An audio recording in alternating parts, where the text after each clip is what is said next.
Right. And we'll just a housekeeping note before Keith gets started.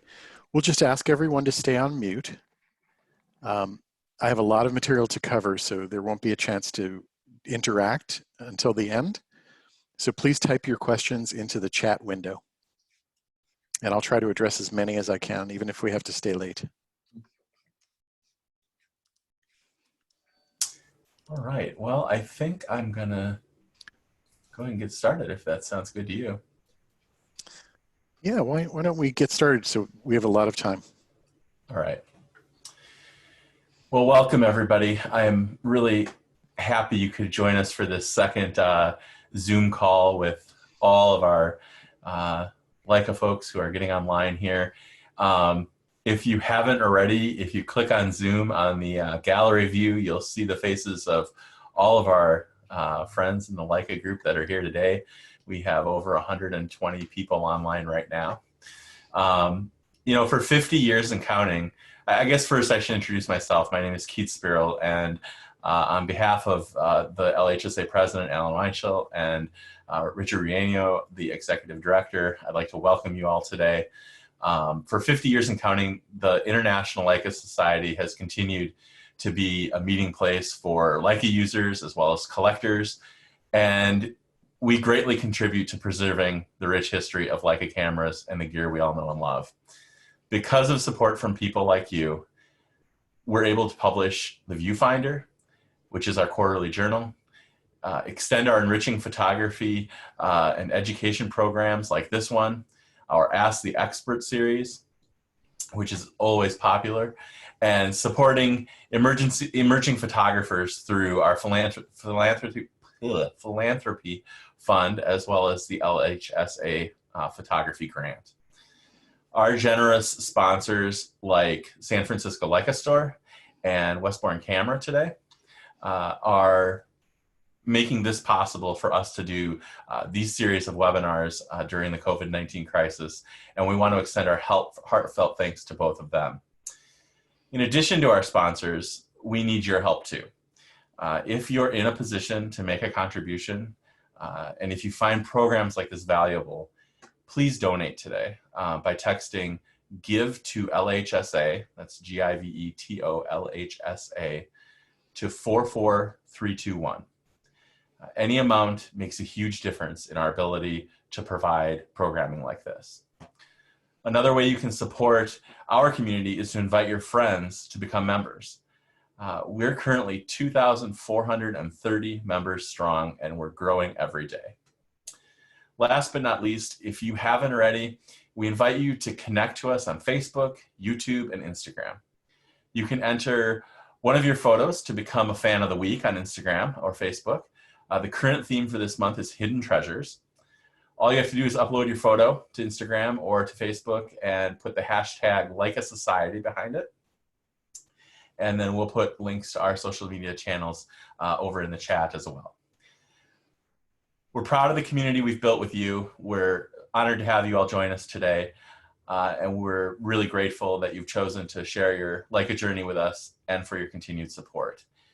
Without further ado, I would like to introduce Brad, who provided us a couple weeks ago with these, I believe, the single largest LHSA gathering, albeit virtual, that we've ever had.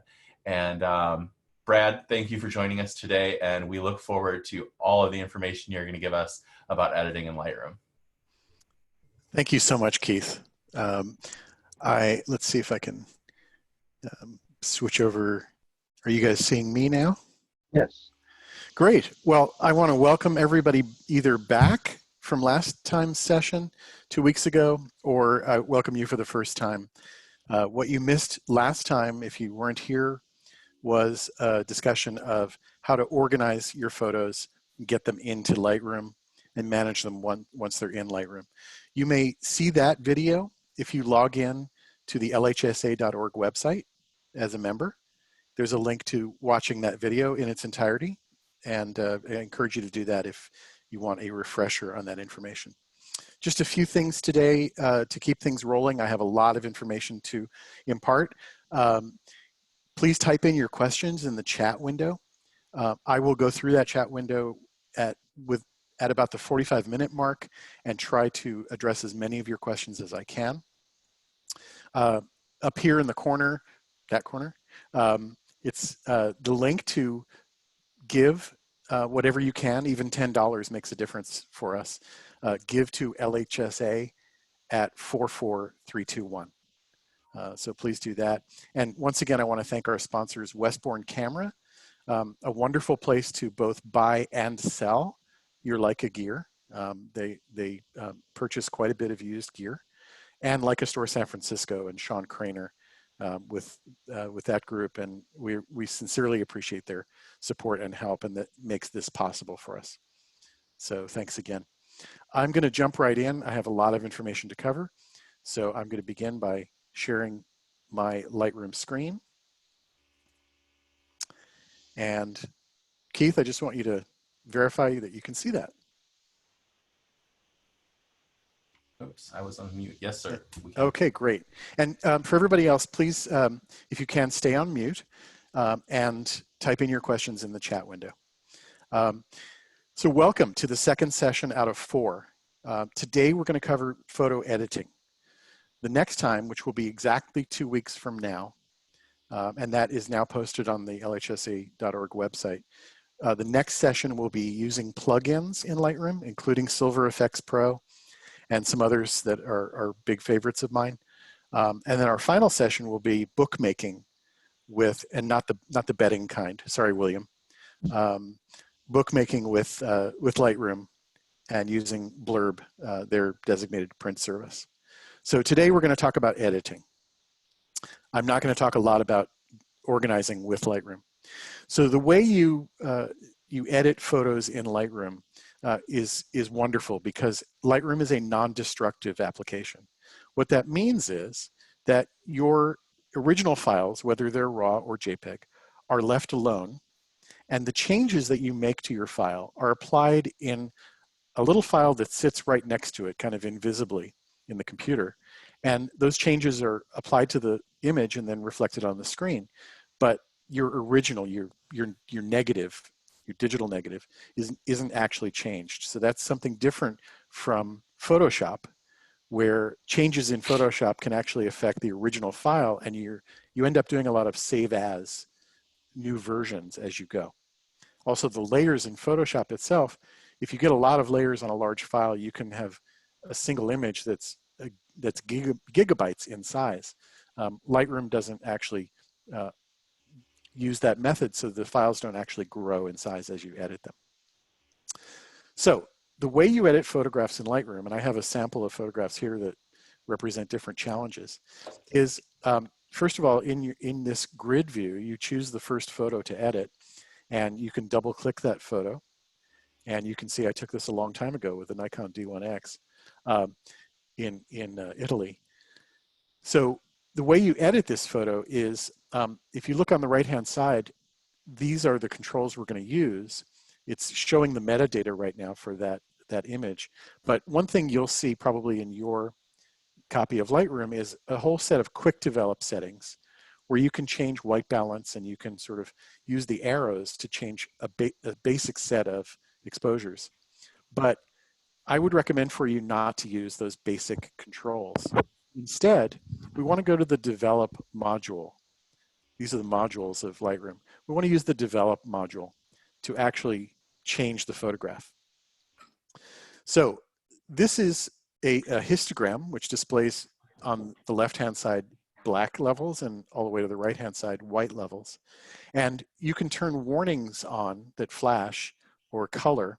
The deep shadows and the overexposed areas, you can turn them on with these little triangles in the corner. And if this image had those, you would see them highlighted in blue if they were shadows, and white if they were blown highlights. You can see the basic exposure information here. My workflow follows a certain order, and that order basically follows the panels that are available to us on the right-hand side here. I'll close them, most of them for now, and we're going to go through them one by one, and I'll explain how to use them. But one thing to keep in mind with Lightroom as with Photoshop, there are lots of different ways of achieving the same result. What I'm sharing with you is my way of doing things that I've developed over the last 7 or 8 years with Lightroom. It's not the only way to do it, but I found it's an efficient way to do it.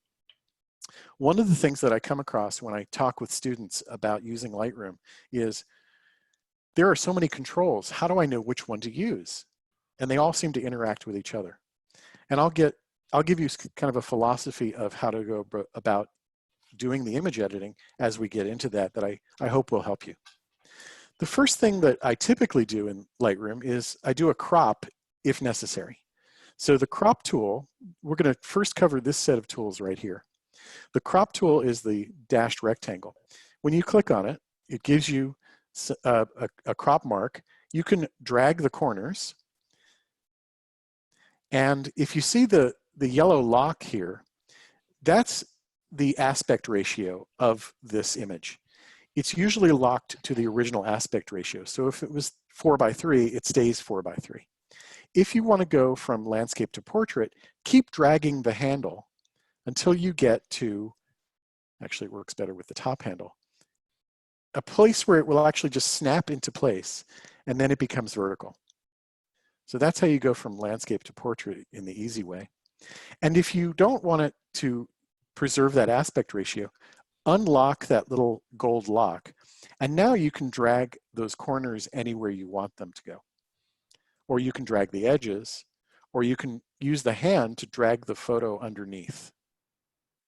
So if that's the sort of crop I'm looking for, or if I know that I want to print, for example, at a certain aspect ratio, let's say I'm intending to print at 8:10 inches, I can choose that preset, or I can enter even custom sizes, but I can choose an 8:10 aspect ratio. And now we've got an 8:10 aspect ratio here in the image. If I like what I've got on the crop, I can go down and press the done button or the return key on the keyboard. Now it's applied that crop. But as I said, Lightroom is a non-destructive application. So if I go back to crop again, I always get access to the original image. If you crop in Photoshop, that is a one-time action and the crop is permanent, which is why we save different versions in Photoshop. So now I've done a crop. The next thing I want to do perhaps is maybe do some spot reduction. Maybe I've got some sensor noise and spot reduction. So I'm going to switch to another image just for a moment to show you how that works.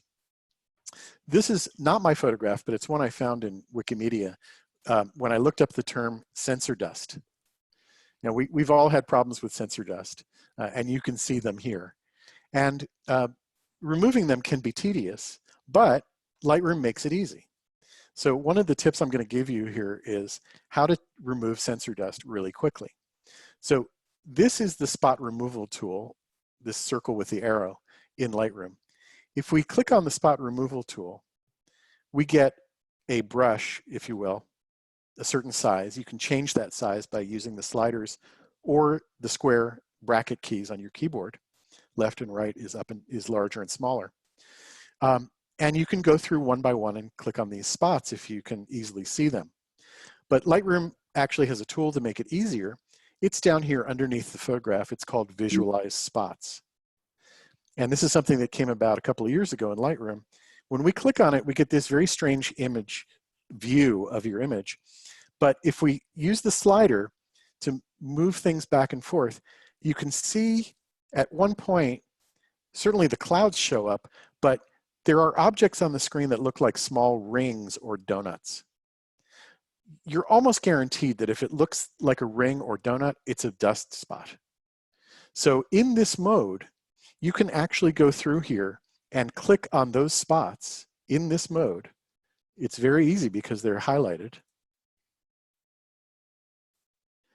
And in not too long a period of time, we can actually go through and remove most of the visible dust. You can always move these and change them, by the way.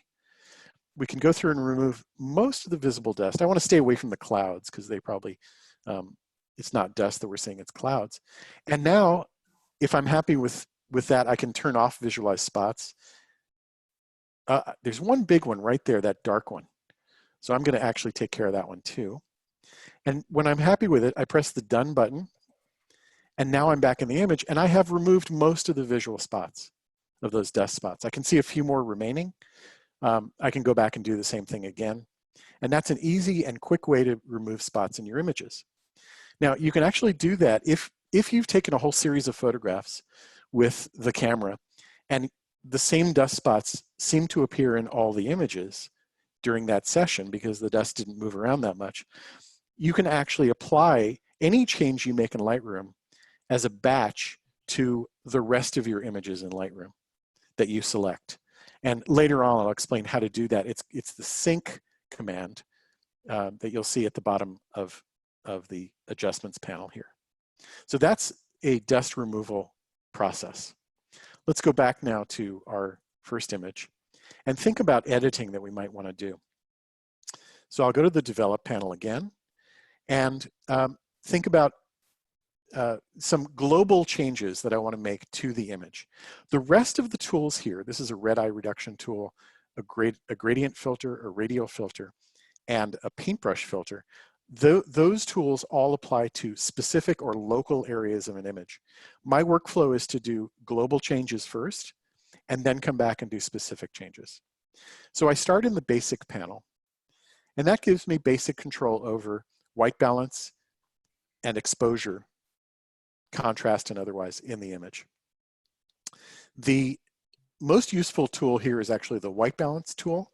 In this image, it's really hard because we don't have a pure gray spot in the image. It was taken at sunrise, so it's that rosy kind of hazy color. But if we go to another image, for example, this one, which I took in Iceland, this, obviously, I was shooting straight into the sun, and it turned out far too warm. I mean, after all, snow is not really this color. So if I go to the develop panel here, oh, there's that red warning. That's the blown out highlight warning that I have in this triangle in the upper right. It's kind of distracting right now. I know it's blown out, so I'll just leave it off. So if I want the proper white balance in this image, I'm probably going to choose an area of the snow that's in shade and say, yeah, that should probably be white. That's the purpose of the eyedropper here. I click on the eyedropper, your cursor changes to an eyedropper, and now I'm going to select an area of the snow that's in shade and see how it works. One click, and now I've got a much better white balance in the image. If you make a mistake, no problem. You can click that eyedropper and come back and do it again in some other area. And if you like the results better, you can keep that as your white balance. You can also adjust the white balance temperature here. Maybe we should go a little cooler on it. And you can adjust the green magenta tint as well. So that's the first thing we do is we look at white balance. The second thing we do is we think about exposure and contrast in this image. And before you start sliding all the sliders around and experimenting and seeing what they do, I like to think about what it is I'm trying to accomplish in the image. So the question I ask is, what's wrong with this picture? And if you can explain it in English terms, or whichever language is your native language, if you can explain it in plain language terms, then it gives you an idea of what you want to do with the sliders on the right-hand side. So for me, I was shooting straight into the sun here. For me, the image is a little flat, the contrast is a little low, the sky is kind of washed out. Those are the things, the sky is overexposed as well. So those are the things that hit me about this image. So the first thing I'm going to do here is, I think the overall exposure by looking at the histogram is pretty good. I know we're blown out at the white end, but I don't think I want to change much about the exposure. Maybe I want to take some of those highlights down so I can start pulling those down and see what it does. It improves the sky a little bit, but it's not exactly what I'm looking for with pulling the highlights down. Usually, if we're looking for contrast in an image, I'm going to encourage you to completely ignore the contrast control in Lightroom. It's not a good tool. There are many other better ways. You can see if I slide contrast around, Either it gets washed out or it's too heavy-handed. And so I'm not a big fan of the contrast tool. By the way, if you want to reset any of these to 0, double-click the word, and they all reset, and they each reset to 0. If you want to reset everything, just double-click the profile word, and it will reset all of these to 0. So I want a little bit more contrast in here in the midtones. And one of the tools that Lightroom provides is called the clarity tool. Dehaze actually came out a little bit after clarity, but the clarity tool is a midtone contrast control. If I increase midtone contrast in this image, you see how the landscape starts to pop out? It's not doing much to the sky, but it's certainly helping the landscape. So I'm going to apply a little bit of the clarity tool.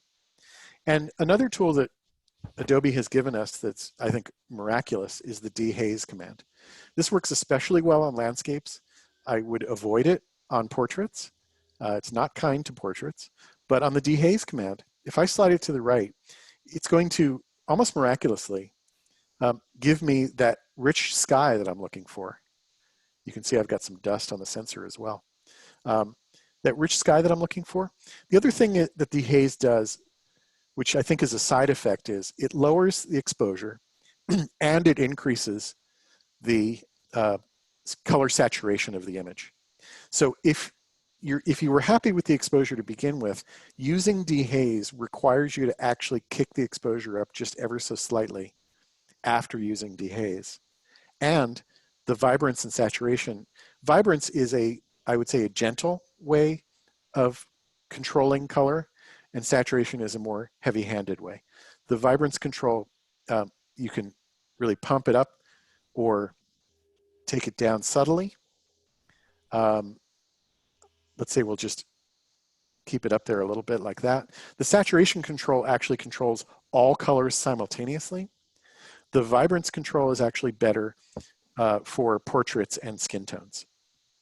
It also works well here in landscapes. So I prefer the vibrance control over the saturation control. Notice I haven't done anything with really exposure, contrast, highlights, shadows, whites, and blacks. I've just started with these what are called presence commands. Now, if I don't have any true blacks, and I do have the warning on for true blacks in the image, I do like to have true blacks in the image. One thing I might do is actually take the blacks level and pull the blacks level down, and you start to see that blue highlighting occur. If I go too far, you can really see it.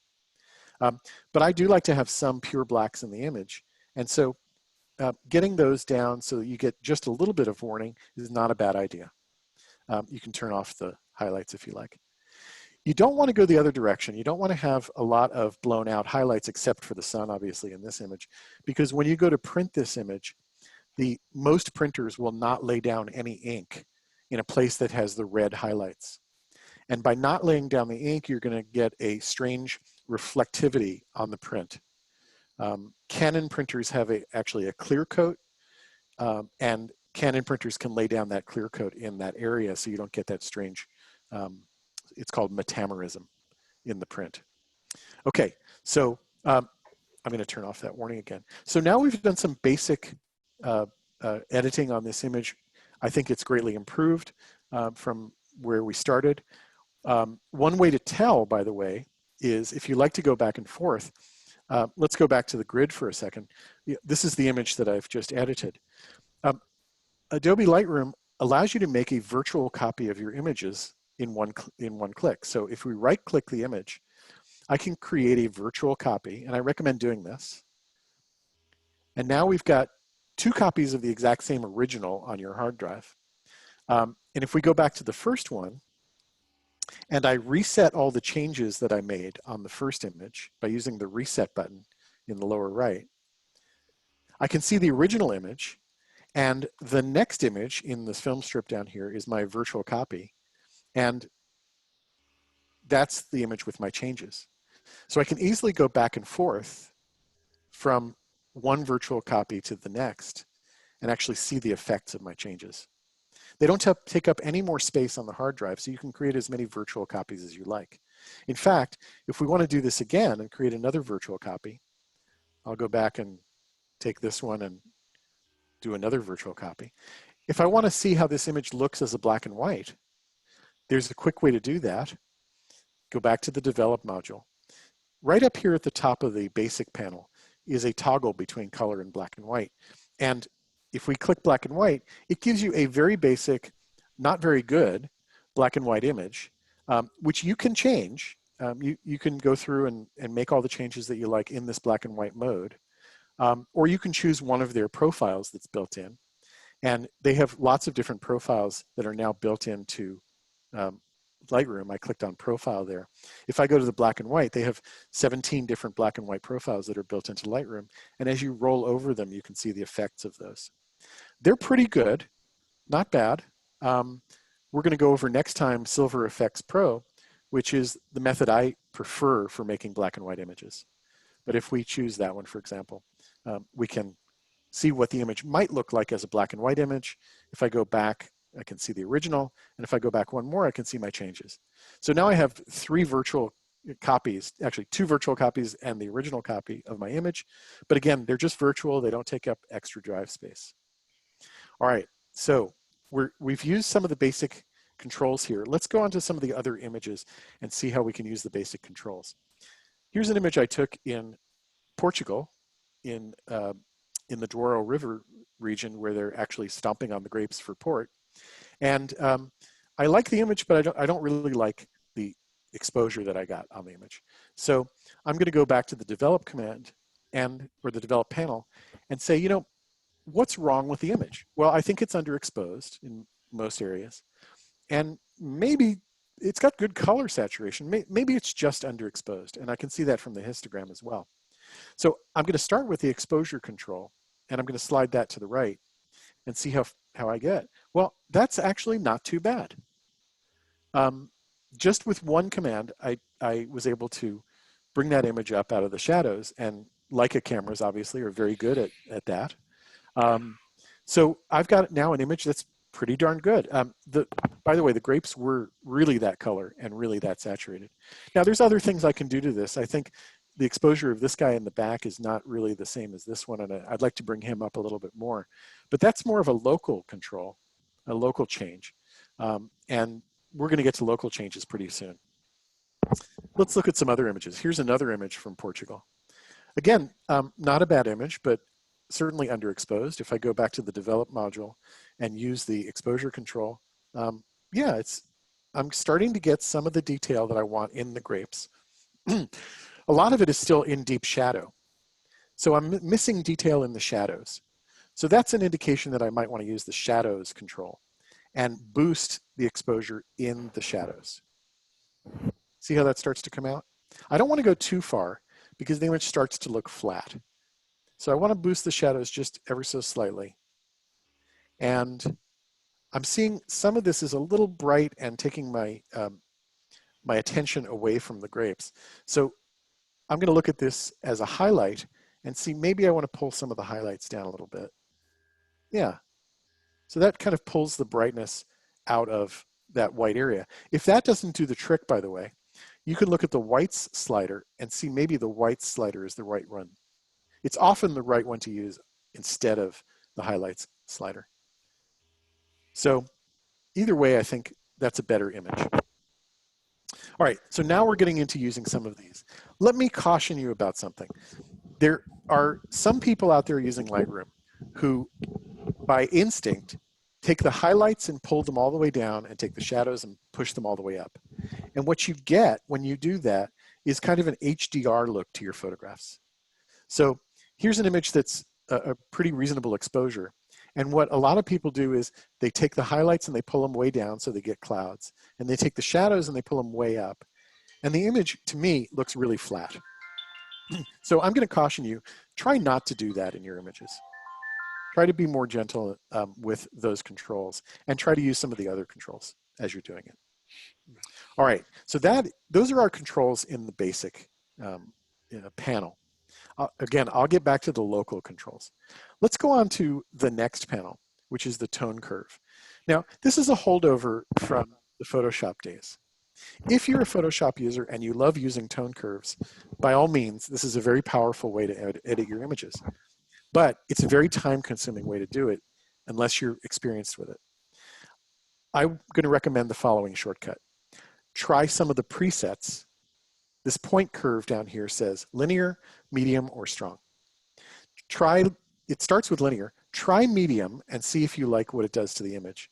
Try strong and see if you like what it does to the image. Don't try to draw the curve yourself unless you really know what you're doing. I actually like what strong did to this image, so I'm going to leave it in that region. The next panel we have is HSL and color. HSL stands for hue, saturation, and luminance. These are each individual controls. This gives us really precise control over color, either the hue of the color, the saturation of the color, or the luminance of the color, or all three. I recommend using them individually. So if in this image, for example, we have this strong blue atmospheric effect, one thing I can do is, I don't want to change the hue of that blue, but I certainly might want to change the saturation of that blue. So if I come down to the blue control, and I slide it to the left, it's going to pull some of that blue out of my image. Now certainly it's looking a little bit faded, so maybe that's not exactly what I want to do here. Maybe I want to go back to the basic command, and I want to pull some of the vibrance back from the image at the same time I dehaze this image. Okay, now it's gotten a little dark, so dehaze, remember, decreases your exposure as well. And up here in the clouds, maybe some of that dehaze is working, maybe some of the clarity can work in the clouds as well. So right away that image starts to pop, although I'm losing some of the saturation of the green here. If I go back to the HSL and I look at the green slider, maybe I can increase some of the green saturation. Yeah, that's looking better. So that's a way to control individual color saturation on your image. Luminance is the brightness of that color. So if I were to change the brightness of the green, that's going to give you a different effect than changing the saturation of the green. Maybe I like increasing that luminance of the green to give you a better effect of the sun shining on that area of the image. So that's how you use the HSL controls. Now there's an advanced way to use it as well. Let me see if I can find another image where we do that. Let's go back to these guys stomping grapes. And let's say we've decided that that red on his leg is just too saturated. Instead of trying to guess which color that is, red or orange or otherwise, I think there's red, orange, and magenta in it. What I'm going to do is use this tiny circle right here. That is a point control that turns your cursor into that shape. If you take the point control over to the color you're interested in and use the crosshairs, and you hold the mouse down and move it in the vertical direction, up and down. I'm going to hold the mouse down and move down. It's changing the luminance of that color and only that color across the entire image. Now, it's not really the luminance I want, it's really the saturation. So I need to go to the saturation command, use that local control again, go back to this red, and pull down a little bit, and that pulls a little bit of the saturation out of that leg area. If I show you the other way, pulling up or pushing up with the mouse down, really increases the saturation. That's not what I want. I want to come down just a little bit under 0. And as you can see, there's actually a little bit of red, but there's also some orange in here as well. So that's a way to control individual colors in your image. And it's also a way to make certain images partially black and white and partially in color. And you can see that from the opening slide. You can see almost all this image is in black and white, but this area is in color. I did that with a local control, and then I used that saturation outside of the local control to just pull all the color out of the rest of the image. All right, so now we've gotten down to, in the develop module, the HSL controls, and with the localized HSL control. Let's go down, and I know one of you had a question about split toning. I'm going to close the basic panel here for a second. Split toning is helpful for black and white images. And often, let's go to this image. This is at the Louvre. Um, its exposure is okay. It's a little flat. But what I might want to do here is a split tone on this. And if we go back to the develop module in split toning, you can apply a tone differently to highlights and shadows. So one of the techniques that's often used is to actually warm up highlights and cool down shadows. So if I choose a nice warm reddish color for the highlights, I can actually apply a little bit of that warm tone to the highlights. Maybe it's not red, maybe it's sort of this golden color that I want, but certainly not that much saturation, right? So I'm applying a little bit of this golden color to the highlights. And in the shadows area, I actually want to cool that off. So I'm going to apply this sort of a nice cool blue in the shadows area. Again, not high saturation, but just a touch. And we've got this kind of split toned view. You can, by the way, turn any of these controls on and off in your image with this little slider, this little toggle switch right here. If I turn it off, that's the original image. That's the split toned image. Let's see that once again. Starting with the split toned image, warm highlights, cool shadows, original image. So that's how to use split toning in Lightroom. Now let's look at the detail panel. This is something you're going to use quite often, actually. The detail panel is where we're going to do two things. We're going to do noise reduction on the image, and we're going to do some sharpening on the image. So let's go to another image, and let's see if we can find a reasonably noisy image. Let's look at this dinner party. This was taken at ISO 3200. So there's definitely some noise in this image, you can see, especially in the background here, and in the shadows areas, there's some noise. So again, going back to develop in this image, first of all, in plain language, what's wrong with this image? The white balance. First of all, the white balance. I mean, that's a white tablecloth that ought to be white. So if I use the eyedropper again in white balance, and I go to a portion of the tablecloth, right away with one click, I've got much more natural skin tones. It doesn't look like people are dining by candlelight. All right, so again, let's close the basic panel and think about the noise in this image. Quite a bit of noise going on in this image. I'm actually going to go to a 200% zoom and show you the noise that we're dealing with in this image. There's two kinds of noise going on right here. The first type is called luminance noise, and that's the kind of noise that looks like sandpaper. So if I want to reduce some of that sandpaper look, I go to the luminance control in noise reduction, and I start putting in some noise reduction on this image. Now, you don't want to put in a lot of noise reduction because it will fuzz everything out and defocus everything. So you want to be gentle and pull some of that sandpaper look out. Maybe, in this case, something in the mid-20s to pull some of that sandpaper look from it. The other kind of noise we're dealing with, because it's at ISO 3200 on that camera, you're seeing these colored blotches. I hope you're seeing these colored blotches that really don't belong there. That's a sensor artifact. That's color noise. And we can be much more broad brushed with color noise reduction. We can start sliding that to the right. Immediately, it's taking out those color blotches. I'll take it out again, you can see, and put it back in. Immediately taking that color noise out of the image. And you can see the difference if I turn off the changes I made and turn them back on. Off and on. Yes, everybody else got a little fuzzier. That is the cost of doing noise reduction. And in our next session in 2 weeks, I'm going to show you a plugin called Define that's part of the Nick tools that actually does a more sophisticated job of noise reduction.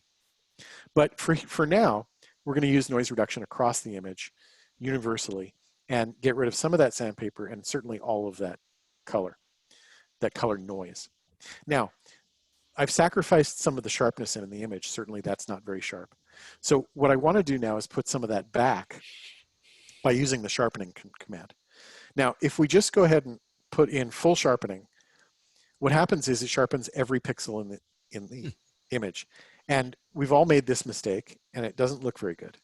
So rather than just applying broad brush sharpening across everything, what I'm really interested in is sharpening just some of the details. And the way you do that is with the masking control.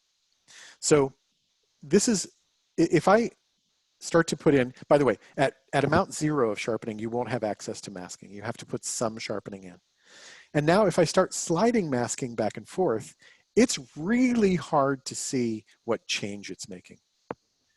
So I'm going to give you a secret option here, and it's on the Mac using the Option key. I think it's the Control key on Windows. If I hold that down, the Option key, and I start sliding masking over to the right, you get this very strange view of the image. Anything that's white will be sharpened.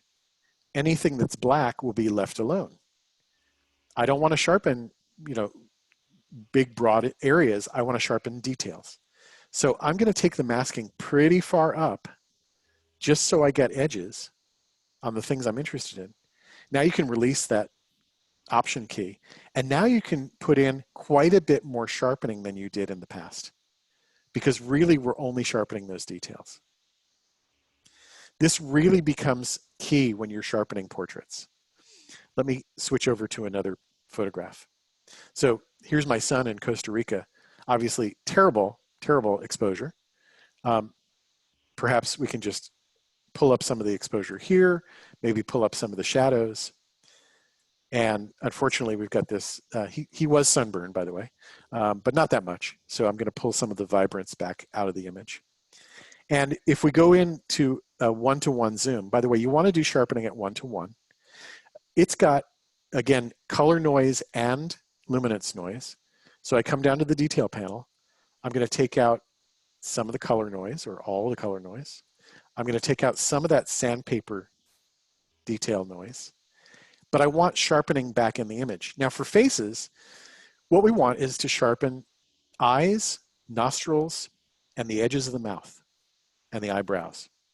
And the easy way to do that is hold down the Option key, put in a little bit of sharpening, hold down the Option key, slide the masking over to the right. And when I've got it just on his details, not his skin, but those details, I'll release the mouse, and then I'll add some sharpening back in the image. See how nicely that sharpens up his eyes and his eyeglasses without sharpening his skin, which is something we never want to do. So that is holding down the Option key and using masking in the sharpening panel. We've also done the luminance and the color noise reduction. Okay, if we turn this off, you'll see where we started. Everything grainy, color noise. Now we've got no color noise, the skin looks much more natural, and we've got detail. So that's how you're going to use the detail control.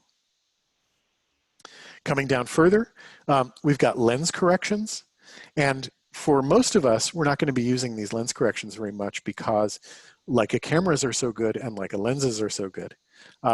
But there are cases in which we get some amount of chromatic aberration, or we need some profile corrections going on.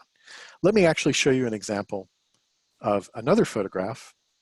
Let's come back here and show you this photo, which I took with a GoPro. It says Olympus EM5, but it wasn't. It was a GoPro. And you can see it's very wide angle, and it's very it's curved at the edges because it's so wide angle.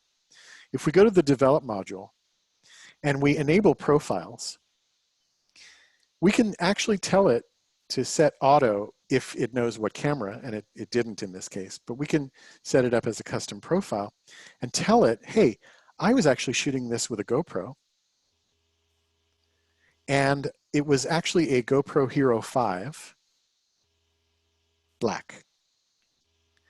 And you can tell now, if I turn off the corrections, look at the edges, that's off and on. It starts to flatten out that image the way it should be. In fact, you can crank in more of that. It's kind of subtle, but you can crank in more of it with this distortion control. You can also manually correct the amount of distortion, and that's much more broad stroke here. You start to get these white edges. when you do that, unless you're willing to give up some of the image. You can click constrain crop, and now you will never have a white edge. You'll just lose whatever's outside of that image area. So maybe I don't really care about those people so much as the church, so I'll actually just do it that way and do the correction myself. And you can see the difference between the original and the corrected image. So that's one way to do lens corrections, but there's also another way to do transform corrections. And transform corrections are about geometry. So if this church seems to be leaning away from us, one thing we can do is go in here and use the vertical transform to pull the lower part of the church away from us. If I went the other way, it would be the wrong way. So I can pull the lower end of the church away from us. And again, I have constrained crop on. I lose some of the edges, but now I've kind of made the church more upright. Also, if it's rotated, which it appears to be, it's not the Leaning Church of Reykjavik, I can use the rotate command in here and actually straighten that image up as well. I'm aligning these windows, by the way, on that grid. All right. So there are automatic ways of doing that, and there are guided ways of doing that, but I'm going to recommend sliding these around to get started, and that will allow you to do a lot of the changes you're looking for in making images more rectilinear. There's an effects panel. Mostly this is for vignetting. So if I want to vignette the corners or edges, this is a great place to do it. The way to start is crank in a lot of either, if you go to the right, it gives you the white edges. If you go to the left, it gives you the black edges. Sometimes that's not the right shape or the right size. So here's the way I recommend using this. Crank in the maximum amount of vignetting. Change the feather to 0. So we get a nice hard edge on what area will be affected. Now you can change the roundness of this. So maybe I just want to affect the corners. And you can change the midpoint, which is actually just the size of the vignette. Once you're happy with the size and location of the vignette, put the feather back to the middle and pull the amount down.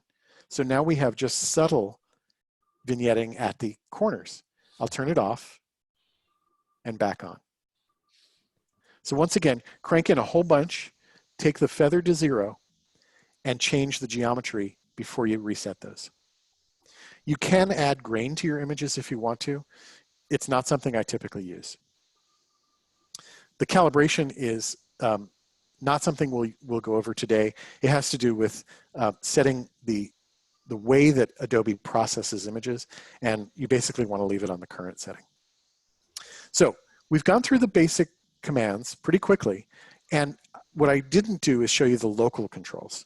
So let's go back to images that maybe require some local changes.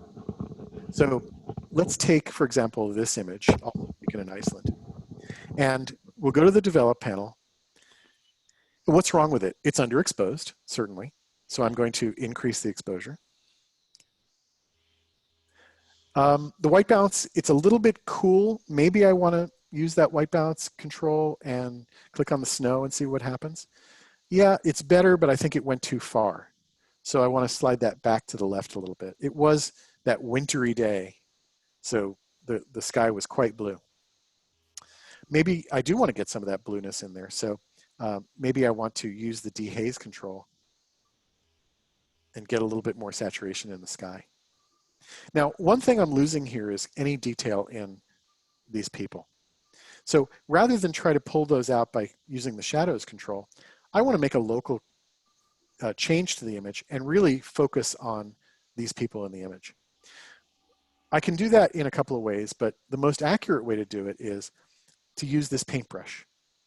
So if I click on the paintbrush, it pulls up a change panel for the paintbrush, and my cursor changes to this circle that's feathered out. Again, I can use the square brackets to make it larger or smaller. And what I want to do is paint a mask over the area that I want to change. If I start doing that right now, I'm not going to be able to see it very well. So what I want to do is go to the control down here at the bottom of the image, show selected mask overlay. When I do that, when I start painting on this, to create a mask, it paints in red. So now I can paint over this person,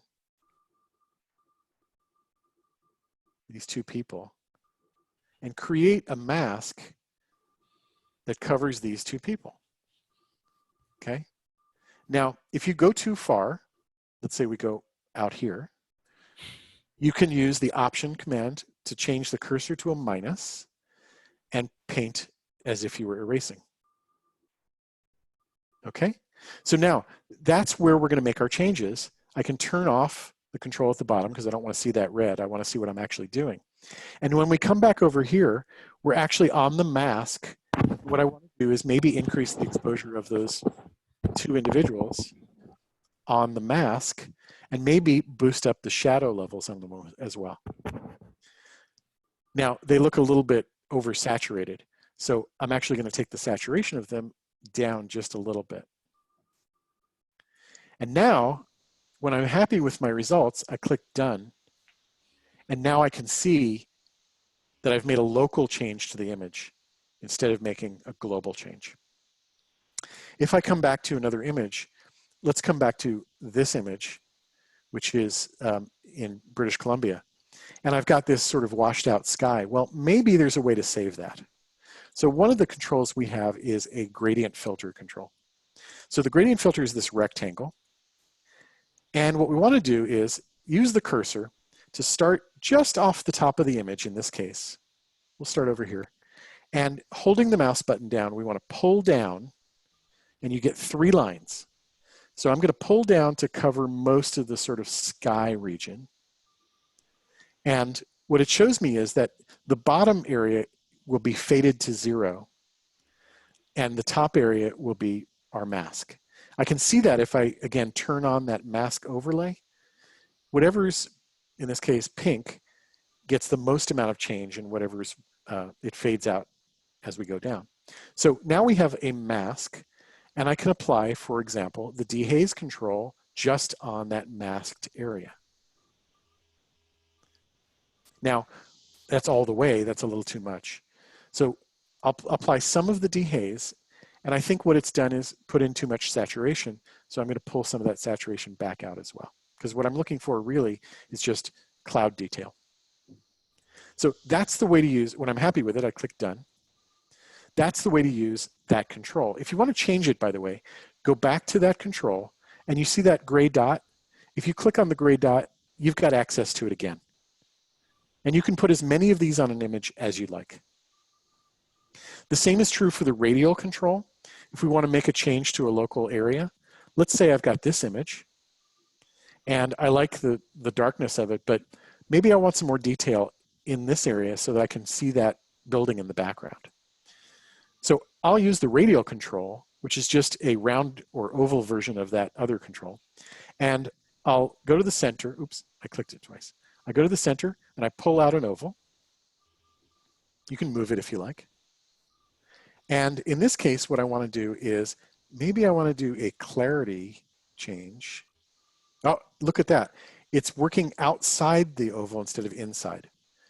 We have to invert the selection with this invert command. Now it's going to work inside. So I can change the clarity inside and pull up a whole bunch more detail. I can even use the texture command, which is kind of like sharpening inside that. And when I'm happy with it, I press Done. And now you can see I've got a lot more detail going on in that part of the image without having to mess with the rest of the image. So in the last 45 minutes or so, I've shown you the basic way to edit images in Lightroom. We basically go through these panels one by one as we need them and start with crop, white balance, basic exposure. Then I like to think about detail, meaning noise reduction and sharpening. And then whatever else needs, a lot of images don't need that kind of correction. This image, for example, you know, it was a bright day. I didn't want to lose the detail on the car hood. So the basic change here would be to increase the exposure without going too far. I'm still losing detail in the shadows, so I want to pull up the shadows as well. If I go too far, it looks like an HDR image. So I want to be a little bit subtle with it. And this is an area where you might want to paint on a mask and say, hey, it's really this area that I want to pull up shadows in. So turning off that red control, now I can just pull up shadows on the front of the car or pull them down. So at this point, I'm going to pause and I'm going to look at your many, many questions and see if I can get to these questions. So let's see. I'm going to start at the early questions. Can you burn particular parts of the image on Lightroom? Yeah, so I just showed you using that paintbrush. It's called the adjustment brush. You can use that and then decrease the exposure in that area to burn in on those areas. Another question came up. Let's see. Not as many as I thought, actually. I went pretty quickly, so we're recording this, and you'll be able to see this again. Let's see. By the way, in the chat window, there's a link to give to, where there's the text of give to LHSA at 44321. So if you like what you just heard, try to give us a little bit of support. How do I get the library, develop, etc. view at the top and the histogram display on the right? I have the usual sliders, crop, band-aid, brush. Those controls are opened and closed with these triangles if you don't see them. And if you need to reset the view of Lightroom, you can go to the menu and choose which of the controls you see. If things are really messed up and you don't know where they went, go to screen mode and choose normal. And you can see the image there. By the way, if you want to see the image full screen, press the F as in Frank or Foxtrot to get a full screen image.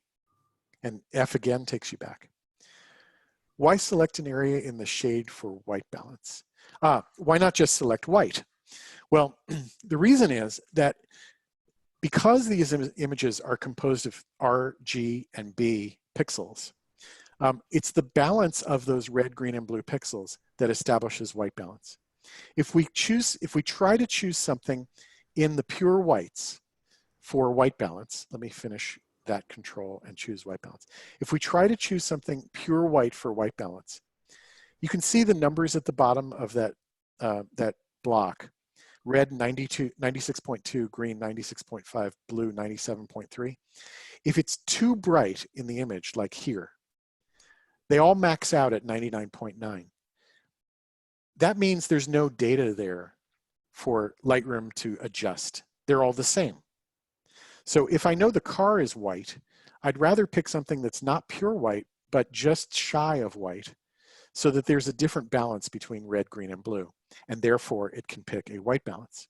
Now in this case, that might be too warm, so I need to adjust it a little bit. Okay, let's see. Someone asked where the first session was. If you go onto lhsa.org and log in, there'll be a link to that. Let's see, how do you go to 200% zoom? That's over here on the left-hand side. So fit, fill, 1-to-1 zoom or 2-to-1 zoom, or even more if you like, 8-to-1. I don't see a reason to go anywhere past 2-to-1. And usually 1-to-1 is where you want to be to do your work. Let's see, next question. I don't have details showing up in my Lightroom. The detail panel is not showing up. Huh. Try going back to that, that window screen mode normal and see if it resets your panels. I have a lot of issues finding Leica lenses on lens correction for TIFF and JPEG images. Do you have any idea how to find the lens in the lens corrections? Well, that's a good question. Adobe hasn't built a lot of profiles for Leica lenses because Leica lenses don't need a lot of corrections. If you're thinking about geometric corrections, that's something you want to do with the transform panel. But Leica lenses themselves have very little apochromatic noise. They have very little CA noise. They're just there's a reason we spend the money, the kind of money we do on Leica lenses. They don't need that much correction. So most of the time, I think people think, well, I want to change geometry. That's what you would do in the transform panel. Got a question about sensor cleaning. What's the best practice for sensor cleaning? I can go into a long explanation, but we don't have a lot of time. The basic answer is just use a squeeze bulb, a rocket squeeze bulb for the air by holding your camera upside down. Do not let the tip go into the camera. If the dust is so persistent that you need to do something beyond the rocket squeeze bulb, take it to a professional. Don't risk damaging your sensor. Got another question about Leica lens corrections. Yeah, just set it to auto or default. It doesn't really matter. How do you straighten an image with the angle tool? Got that question. So let's say we have an image. Let's go back to this image. Not exactly straight. The way you would do that with the angle tool is here in the crop tool, there is an angle tool. So if we click on angle, you go over to the image and click, this is better by the way if it was water, for example, but you click on one end of what you think is level and drag out to the other end of what you think is level. I'll be a little silly here and do it like this. And it automatically snaps to level. When you're happy with it, you click done. How do you change the angle of the gradient filter? Let's say we put a gradient filter on this image from the top. Let's say we want to go from the top down. Oop. Let's go gradient filter. Let's go top down. And once we're done changing this, let's say we want to take the exposure way down. How do you change the angle? Grab the bottom line and move it. I'm sorry. The angle, you can see I don't do this very much. Usually I just delete it and do a new one. But there is a way to change the angle. Oh, in the middle. It's the middle line. You pick up that line and you can change the rotated angle. Can you remove a telephone pole or telephone line? Yes, that's what the spot removal tool is also good for. So let's go to an image. I don't have a lot of them with telephone lines in them, but let's go to an image where we do want to remove something that's distracting. Let's go to this image. So this is in White Sands, New Mexico, and it's vastly underexposed because I didn't want to really blow out those highlights. But let's say what's bothering me about this image is this plant right here. I don't want that plant. I can use the spot removal tool, not in the visualize spots mode, in the regular mode, and I can use it like a paintbrush over certain areas. Let's say this, whatever this debris here is, or I want to get rid of. I can actually use this like a paintbrush over that part of the image and then just clone it out or heal it out of the image by using it like a paintbrush and click done. So you can use that spot removal tool as a brush as well. Is there a way to simply get the right balance for skin tones? It was really easy in Apple Aperture. Yes, it was easy in Apple Aperture. The easy way to do skin tones in Lightroom is really just to use the sliders in the white balance area to move back and forth and just see what pleases your eye. By the way, this is a really good time to mention calibrating your monitor, okay? If you're not working on a calibrated monitor, you need to start working on a calibrated monitor. So I use this product. It's the i1 Display Studio. It's on sale now for $149. No, I don't get paid for saying that. But it's a really easy way to calibrate your monitor. And if you're not using a calibrated monitor, whether that's on your laptop or on a separate monitor or on your iMac or whatever, you're basically guessing at color. And as soon as you send that image to somebody else or you try to print it, you will be disappointed in what you see. So take the $149, get yourself a calibrator. They're not hard to use, and calibrate that monitor, and then do it again every 6 months or so, because the calibrations do vary. if you calibrate, then what you print is much more likely to come out looking like what you have on the screen. Where is the done button? The done button is always down here at the lower right corner of the image. So when we were using these controls, the done button is always down at the bottom right corner. Explaining the histogram. Yeah, I explained that at the beginning. I understand you missed the beginning. The blacks are on the left, the whites are on the right. And you can actually change the image inside of the histogram if you like. In this image, for example, let's say I want to bring up the midtones. In the develop module, if I click on the histogram in the middle tones and I drag them to the other side, to the right, I'm sorry, I'm actually boosting up the midtones in the image. And you can see it's actually changing the exposure control as well. So if you like messing around in the histogram, you can actually do that right here and change the image just right there in the histogram.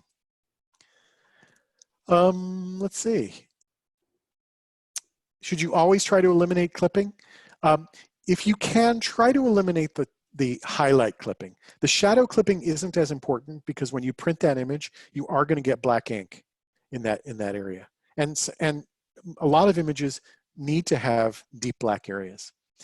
The danger is if you've really gone too far on the image and you've got clipping highlights in the image. Ink will not be applied in those areas when you print, and the print will actually look strange in reflection as you see it. How often do you calibrate? I do it every couple of months. It takes about 10 minutes to run the calibration. So if you're in a place where the temperature and the color of light in your room never changes, your calibration will last longer. If the temperature or humidity changes in the room from season to season, recalibrate it when that change occurs. That can affect the color balance on monitors. Batch changes. I don't want to forget doing batch changes.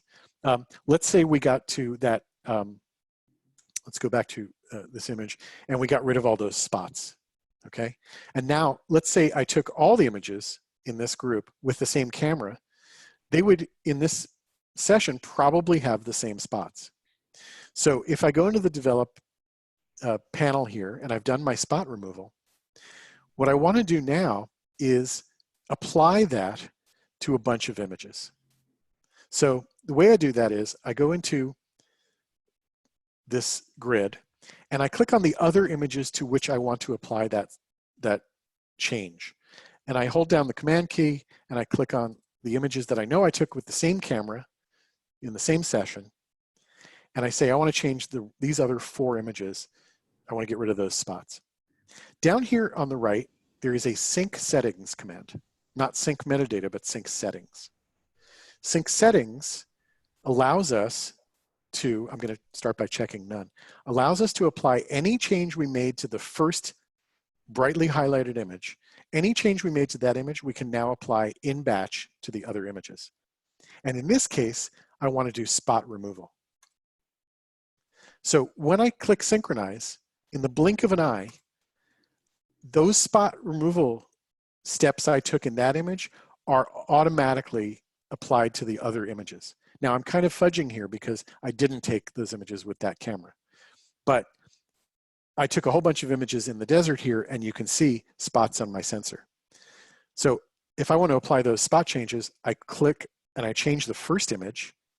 Then I click on all the rest of the images, sync settings for spot removal, and in lickety-split time, I have now taken the spots out of all my images.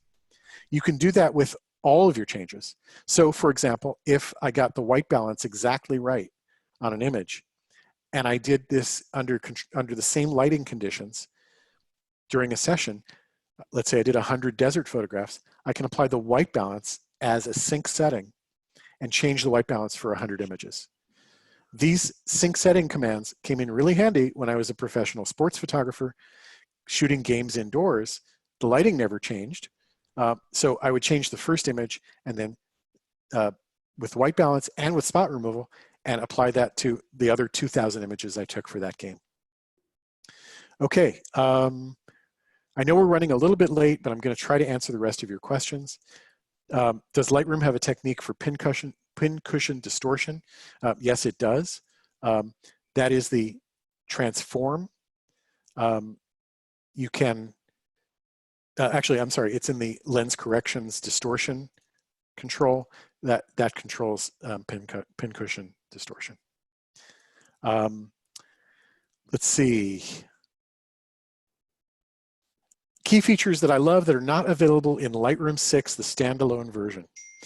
As far as I know, and I haven't used Lightroom 6 in a long time, but as far as I know, the dehaze texture, the dehaze and the texture commands, I don't believe are available in Lightroom 6, and they are some of the most powerful controls available. So I'd really recommend, you actually spend less money with the Adobe Photo plan, $9.95 a month, than you do buying upgrades to Lightroom and Photoshop every year.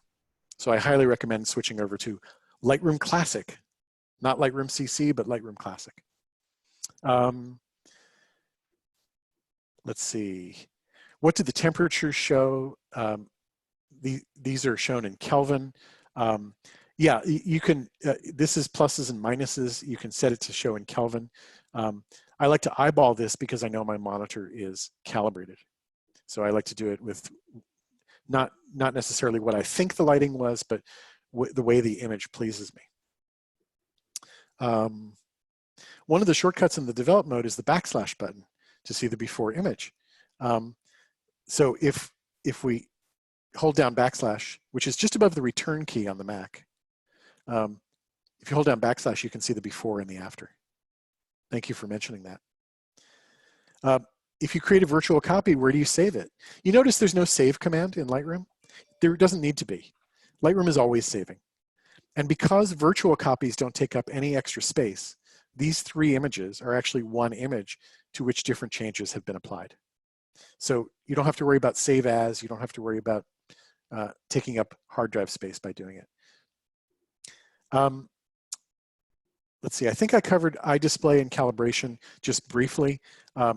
If there's a real call for a tutorial on how to do that, we'll think about putting one up online. Let's see, the auto button. Yes, there is an auto button in Lightroom. If we go back to the library, if I look at this image, yes, there is an auto button. Now, auto used to be absolutely terrible. It was definitely not getting the results you wanted. Adobe has done some work. It's a lot better. I'm going to click auto now. It's not bad. It's a starting point, but often it's not going to give you what you're looking for. So I tend to skip the auto function, and I go in and think about what's wrong with the picture. Blown highlights here, dark shadows here. So that's where I would start. Can virtual copies be printed? Absolutely. A virtual copy is just another version of your image. So you can go to the print control over here with any image that you see in Lightroom, whether it's this or this or this. They just behave like originals. They just don't take up extra space on your drive. What about using spot removal, for example, with images that were taken horizontally and vertically? Unfortunately, Adobe Lightroom isn't smart enough yet to know the difference. So if you do spot removal on horizontal images, apply those to the other horizontal images. Then choose one of your vertical images, apply spot removal to that, and apply it in the sync settings to those vertical images. Otherwise, it's going to apply the changes in the wrong place, I believe. All right, that is basic editing in Photoshop. There have been some questions about going into print. Unfortunately, we don't have the time today to do that. And one of the things I like to do, I use a Canon Pro 1000 printer. And one of the things that Canon has done is provided a plugin for printing, which is called Canon Print Studio Pro. And for Canon printers, it's a much, I think, much better way to print than by using Lightroom's print controls. Print Studio Pro is now compatible with Mac OS Catalina. Make sure you get the very latest version of Print Studio Pro it will be compatible with, or it is compatible with Catalina. If you're printing on Epson, I'm not sure if Epson has its own set of controls for printing, but you will get better results on Canon printers, I have found, by using Canon Print Studio Pro. It is free for anyone using a Canon printer. So with that, I think we're pretty much at the end of the session. I thank you all for coming. I want to encourage you to continue with us in 2 weeks when I'll be covering plugins in Lightroom, including Silver Effects Pro, Color Effects Pro, Define, and a couple of my other favorites that I'll save as surprises. And if you enjoyed today's session and you care to, please text give to LHSA at 44321. Even $10 really helps us out and helps us offset the cost of this premium Zoom subscription that we bought to accommodate all of you in these sessions. So again, give to LHSA to 44321. And I thank everybody for being here. We will have this recorded and posted on the website within a few days. If you missed session 1, it's already up on the LHSA website. Take a look on how to organize your images using Adobe Lightroom. I thank everyone. I hope you stay safe. I hope you take great pictures and continue to enjoy your Leica gear. It's been my pleasure to share some of this with you. And if you have questions, come to the LHSA website, click in the community section on Ask an Expert. And there's a list of us in Ask the Expert depending on what subject you would like answers. And we'll try to get back to you as soon as possible with answers in the Ask the Expert. It's one of the benefits of your membership, and we're happy to answer your questions. So with that, I will sign off and see you in 2 weeks. The link is up on the website. Sign up and I'll see you then. Thanks everybody for coming. Have a great day.